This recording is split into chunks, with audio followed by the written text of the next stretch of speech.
Hello. When I was a little boy, immediately after the war, my great aunts took me down to Brighton, which is a seaside resort. And there were a whole bunch of young men around a machine in which you put a penny, a coin, into the slot. And it was what the butler saw. And I was too small, so I kept on being elbowed out of the way. And then later, when I was big enough to look at these machines and not be elbowed out of the way, they'd gone out of fashion. But the fact is, you actually, so I never did see what the butler saw, but you did actually need coins. I went to the coffee shop this week, which had opened a day or two ago, and bought a coffee, and they said card only. Luckily, I got a card, and I bought a coffee. Then I went down to the chemist to buy a face mask, and they said cash only. And luckily, I just got a few pennies left in my pocket. So, cash, credit cards. But on top of that, I was then looking at a story and researching a bit about the telecom giants in the United States. And it would appear that they have a real fear that the phone is no longer going to be a way of paying for things. No cash, no cards, no phone. So what's going to happen? Are we going to find a whole new way of doing trade? Well, perhaps I should go first to the trader, Paul Fowler. Paul, what's your view of this whole situation? Right. Sounds like a private part to me. Okay, yeah. I'm obviously believing cash as well, Keith. I think what's going to happen is that some people want evolution after this, some people want revolution. I think you can do part of both. I think cash is still necessary after all. My fear of the whole situation is that technology, obviously children have been using online, everyone's online, we're improving technology, the government's going to put more money into it. This great beast of technology actually I don't want to take it too far. There's a danger, I think, of us, especially this cash versus card part. And as you probably know, I gave the example in the recent discussion that Sweden are putting little microchips in their wrists so that they can get shops and rail to actually use the card. So that is almost robotic, yes? So that's Absolutely. how far we go. I think the problem is that the two arguments have run away. If you think about it, people have been using technology even more. There's, as you say, there's going to be more money in there. I believe that the beast is leading us down a difficult path. So this argument with cash, I believe, in a different way.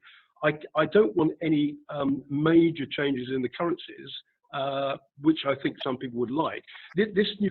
My main problem is this new order, this revolution, could be dangerous. Too many people get carried away. We still have a long way to go.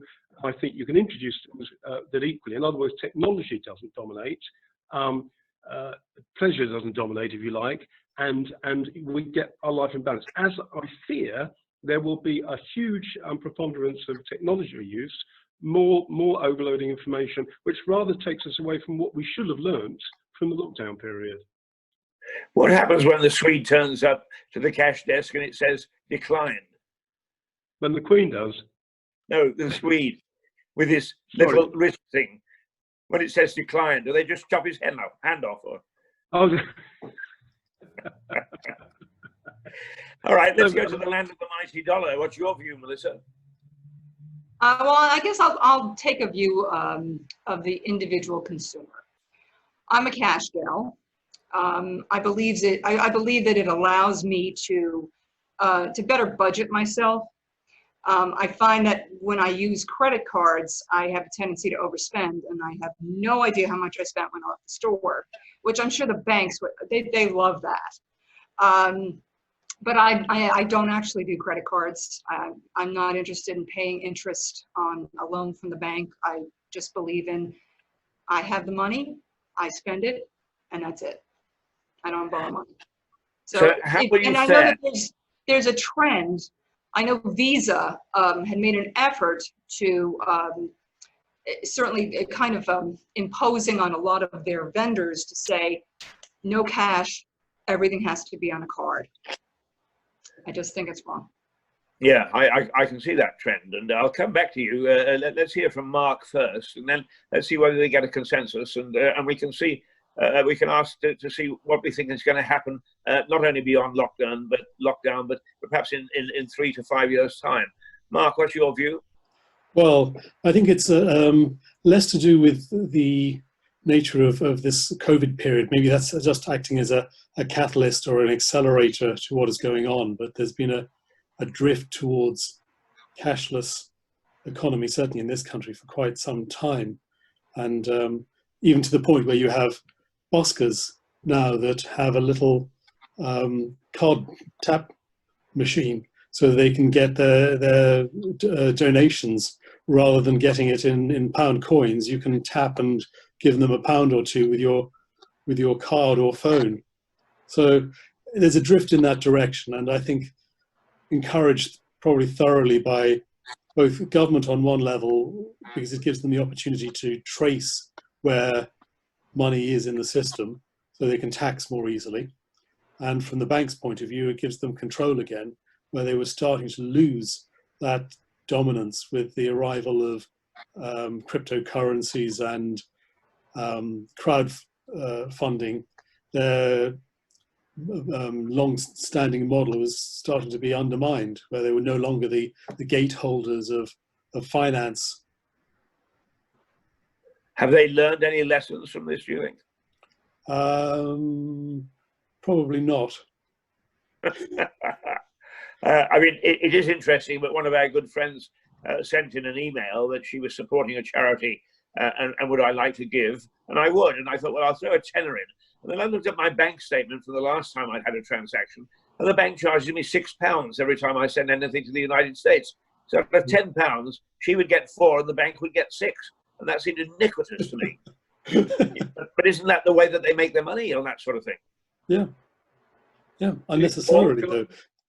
Yeah, I think both of them have got exactly the same point I was going to make, is that as an ex-banker, you have to have some collateral. Now, more money is lost in technology problems. We had a case at one of my banks where I think 1 billion was mislaid. They probably didn't hear about that, but I as a banker knew that. So you've got to base the collateral side, gold bullion, cash. Over a time, we can review it. But I think if somebody starts to act and say it's cashless, we'll be in a mess. So I totally agree with Mark and Julie. Right. Yeah. When you say you agree with them, do you mean that cash should be dominant over cards, or there should be a mixture? Or what about this way of the telephone, which the telecom companies are beginning to panic about? Lots of revenue, I suppose. No, cards are here to stay, and obviously Sweden is taking things a bit more with credit on your wrist type of things. That's what I'm worried about, that I feel that, I think I cited the case where Alexa, one of my friends had Alexa, and they were actually talking finance, etc. And Alexa woke itself up at 3 in the morning. Now that to me shouldn't happen. Now as a banker, I could tell you the public don't know half the story of how much money was lost, mislaid, how much mafia money. There was a saying some years ago that the mafia always 10 seconds above bank.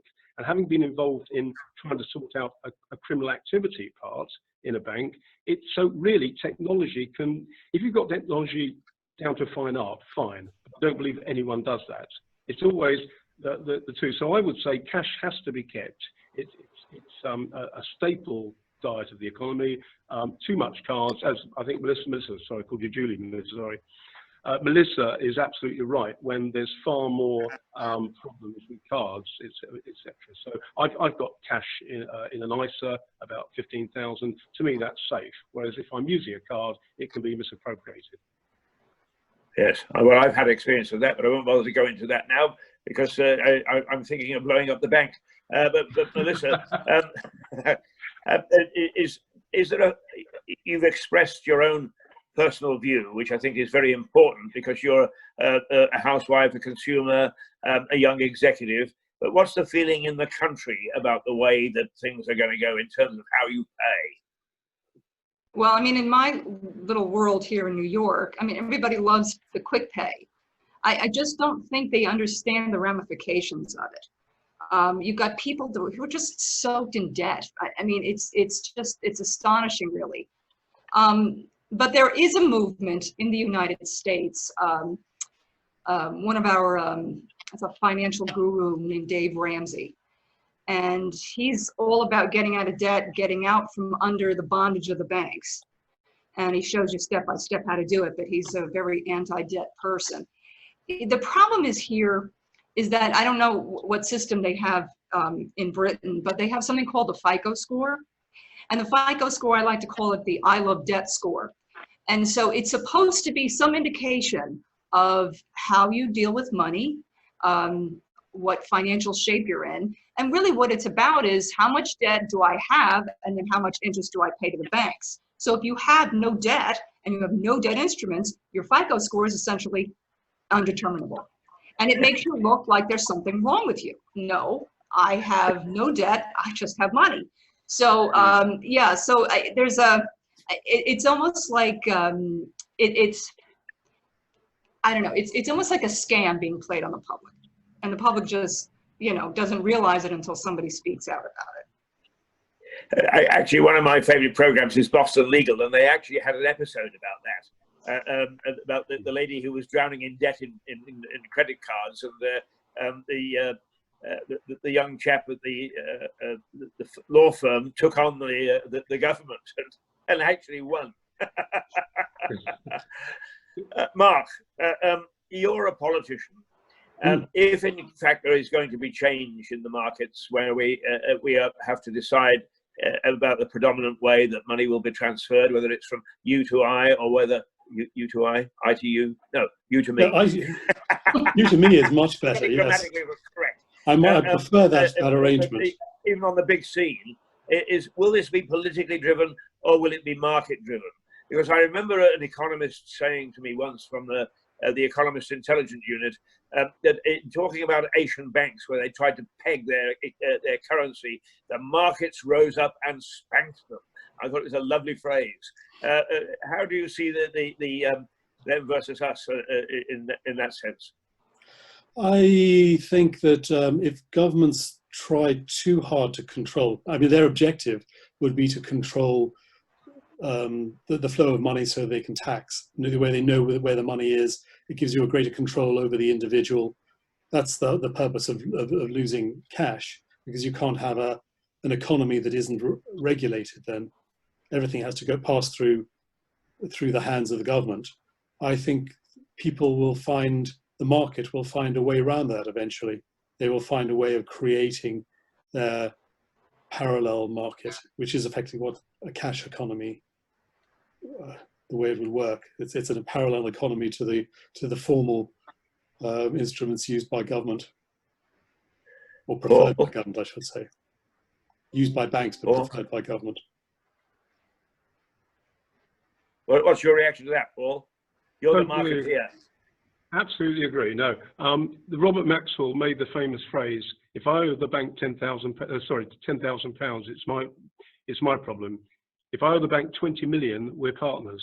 And I'm afraid the problem I've got by living, it's a great one. It's absolutely right.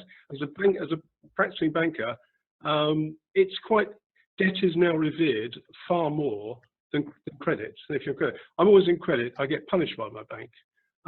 There's been a program in America, I think, where they've actually said that I think it was a PhD doctor from Harvard said, yeah, debt is good, it's great, it keeps things going round, but don't people understand there's a point where you have to pay the piper?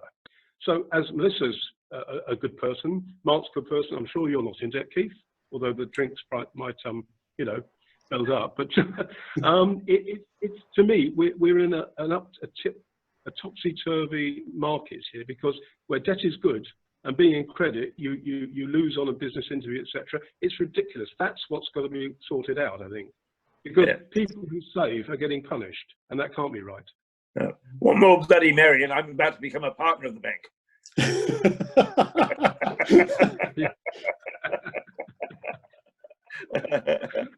I do actually, perhaps, I wonder if I could get you, the three of you, to cast your thoughts ahead. Because I think probably, if anything has been proved over the last 5 years, is how fast things can change.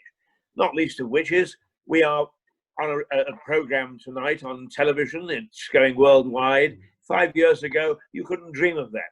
You'd have heavy, clunky cameras. There would be no outlet unless you raced back to headquarters and plugged it into all sorts of other machines. Now, if you cast your thoughts ahead to 5 years, is there going to be significant change that will make everything that we do economically that we couldn't even dream of now? Aha, I've stunned all of you. Well, let's ask Melissa then, since she really, as I say, is in the land of the mighty dollar, and I think that we've always paid a lot of obeisance to the mighty dollar, and rightly so. Well, I guess 5 years from now. I think that there's going to be a period of at least 1 to 2 years when we're trying to recover from the pandemic. But you have to understand, prior to the pandemic, and we can blame it all on the pandemic, but really prior to it, the debt levels were just astronomical. So you're going to see a whole lot of fallout coming up. So it could be, at this point, people are hopefully just going to be a little bit more conservative with their money, pull back a little bit, at least for the next 2 to 3 years. So I'm not so sure, how far we're going to go with this cashless society. And just, Paul, you'd appreciate this as a banker. Next door to where my building is in the city where I work, they are literally taking down floor by floor the headquarters of Chase, because the CEO, Jamie Dimon, didn't like the building and wanted something nicer. Floor by floor, and then putting up a brand new, beautiful building. And I guess he has all the consumers who paid so much interest over the years to thank for that. Is it going to fall down if it goes cold turkey on him? The economy changes so much that he can't make all his interest. One of the things that I suppose that interests me is that we had for a while payday loans and that sort of thing. Is we will lend you £20 to get you through to the end of the week, and next week you'll pay us £42 back. And the government was quite quick to jump on that. Do they have the courage to jump on that sort of thing with the very big banks, Paul? Sorry, Keith, can I come on with this one? Because I've had discussions with some bankers. I believe this 3-month situation where TSB and the big banks have been helping people out, it's got to go on longer. And frankly, I believe, as Mark said, markets must sort themselves out. But in a situation which Melissa says it's another year or so, we're in trouble. I do believe the banks almost have to, almost not by law, but by persuasion, help people. Otherwise, we're leaving people behind with huge debts who won't get out of it. So I think there's got to be a bringing together of technology, banks, and the government to say, how do we work out how many people need help, etc., and try and reward people who actually are playing fair with the banks. The banking crisis 2008, I was heavily involved in that, where, and Melissa will know this, where all the ratings agencies lied about everything. You were having in I think Detroit has lost. Detroit almost went bust over that, Melissa, with all the houses free. That should never happen under a bank's watch or a government's watch. So I think the banks need regulating. Mark's absolutely right. Without good regulation, you have nothing. You have no probity. And as I say, as a banker with the inside knowledge, having been involved in the Barings takeover, which I'm not at liberty to talk to you about that, but Sky did shove a mic under my nose, thinking I was somebody important. And I said I have no comment about Nick Leeson and Barings. Anyway, the Barings thing should have taught everybody exactly that if you let regulation slip, etc., everyone suffers. So Mark, as a politician, if you fight for that, Mark, you've got my vote. Okay. I'm disappointed because I thought we were going to get the inside story there. I have to sign a confidence. Yeah, I actually met Ron Baker, the guy who went to jail. It was a total fiasco, and again, I couldn't believe it was like banking in Wonderland. It took me. I think we better make it clear you didn't meet him in Dell. Okay, we're almost out of time. A final word, Mark. Oh, well, I was just going to add to that. I personally think that the government may not be governments may not drive the banks in the way that they should. unless the markets push on the governments. The pushback will come from the people rather than the governments. If they were intending to do it, they would have sorted things out in 2008 properly, and they didn't. They didn't have the guts to do it in 2008. Yep. They basically bailed out the banks, and within a year, those banks were back paying each other massive bonuses, literally within 12 months. Yeah. Of saying it was a disastrous situation. They needed to be bailed out by governments. Within a year, they were making money. And where there's enough money to be made by a bank, they will find a way of getting out there and finding the profit. So I suspect that governments will step back unless they are pressured by the people to do that. Melissa? I completely agree. I guess our whole conversation reminded me of testimony on Capitol Hill back in 2008, I think it was, or it could have been 10. Correct me if I'm wrong. Alan Greenspan, the chairman of our Federal Reserve, who was of the belief that the markets would police their own fraud, had to finally admit they were wrong. So, and he was wrong. There should be some government regulation that protects the consumers, but as Mark said, I mean, consumers need to step up and say, no more. I'm not doing this anymore. Thank you very much to the panel. I personally have the great fear that technology will allow what the butler saw to come back, but the cash will have disappeared. So I still don't get to see the damn butler. Until next week. Good night. Night. Night.